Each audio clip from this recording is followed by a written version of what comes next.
This video is about disruption and innovation, which is very relevant since we are coming out of a recession caused by the COVID-19. Everyone's talking about the new norm, but has it become just a buzzword? How do we get there? How do we implement it? You probably have not heard of Dean Foods. Well, it's a 94-year-old company and the largest milk producer in the USA. Now, what do they have in common with WeWork, a startup with a $47 billion valuation? Well, they both filed for bankruptcy in 2019, and that before the COVID-19. In his famous book, Marshall Goldsmith pointed out that what got you here won't get you there. What you have been doing in the past is not likely to hold true in the future. Just think of the camera, the flashlight, and a whole host of other products and services. They are reeling from the assault by the innocuous yet destructive smartphone. In today's rapidly evolving environment of big data and the threat of obsolescence is knocking on every door. No product or service, no technology, no industry, no company, or even an individual is immune from becoming irrelevant. And even if your product or service is unique and in high demand, is it time to bury? Recall Kodak. They kept pouring money into the celluloid film while the digital camera, which they themselves invented, was beginning to displace the film. Now what about BlackBerry? They were trying to improve and optimize the cell phone keypad until Apple created the touchscreen and put them out of business. Now what about the internal combustion engine? While many countries have issued an ultimatum on ICE cars, Norway, for example, said no ICE cars after 2025. GM, Ford, Chrysler, etc. are still investing in ICE and hybrid vehicles. The message is loud and clear. It is time you stopped optimizing that which should be buried.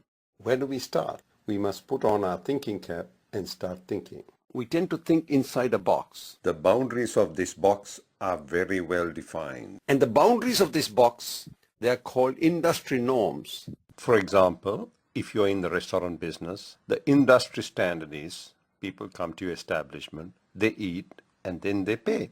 That's the standard.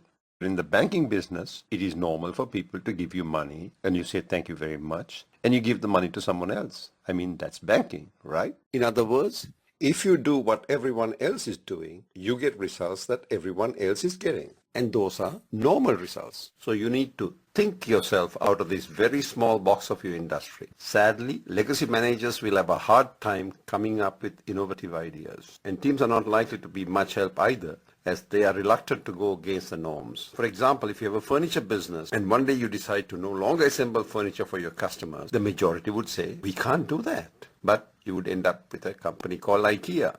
For example, if you own a computer business and one day you decide to no longer sell your computers using a physical, again the majority would say, we can't do that. But you would end up with a company called Dell Computer. The list goes on of examples of people thinking out of the box. And by recognizing that when it comes to high performance, the majority is often wrong, it is time you stopped optimizing that which should be buried and commit to innovating. When the automotive giants tinkering with ways to help the driver, the likes of Elon Musk dared to ask, instead of a human driving the car, why not let the car drive the human?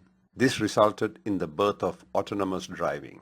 The smartphone was a disruptor. The electric car was a disruptor. Watch out. The next disruptor, blockchain, is already here. The decisions you make will determine your future.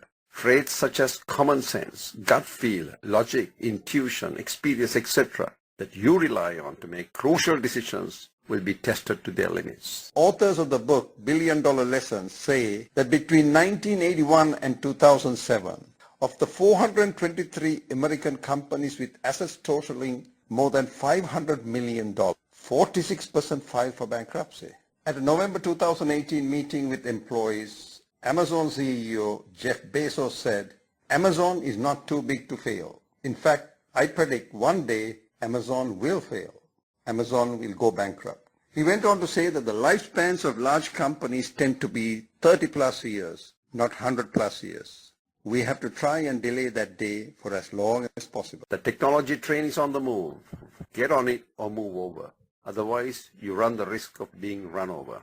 Sometimes you must be willing to break rules to achieve breakthroughs. For over 20 years, I have been offering in-person and virtual training on analytical decision making and negotiating. Our training is based on the 3 M's, the message, the messenger, and the method. Irrespective of whether you agree with me or not, please express your thoughts in the comments section below.